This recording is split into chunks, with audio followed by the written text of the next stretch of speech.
All right, Aaron here, head coach at Ripon Anytime. Today, I'm going to teach you something about a kettlebell. I'm going to teach you a single arm kettlebell swing. A couple things when you start off with your kettlebell swing, you want to be a good distance away from it so you get that full range in your hip.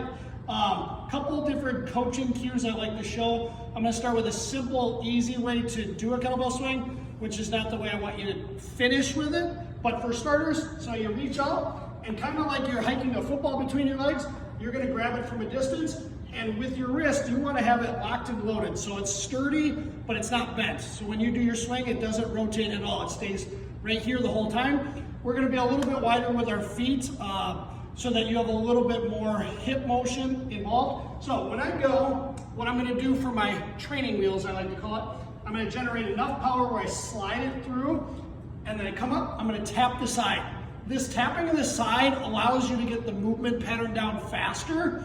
Because initially when you do a kettlebell swing, you want to get the motion down to get the most benefit so that you get the hips being more explosive.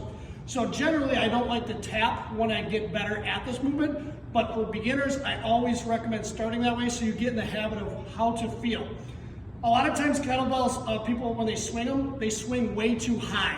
We want to stay about shoulder height, meaning our lat is engaged the whole time. A lot of times people reach out and then they end up reaching for the kettlebell, which kind of makes a kettlebell a little sloppy. So when I do my second version of the kettlebell swing, the one that I want you guys to do, you're gonna reach.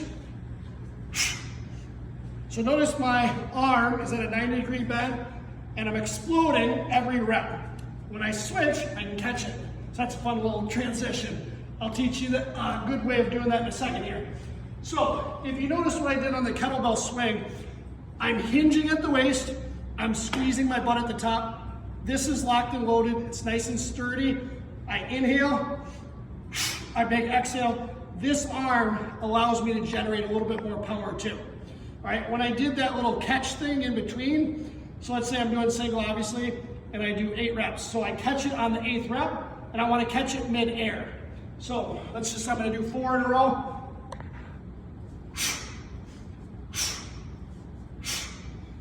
And catch.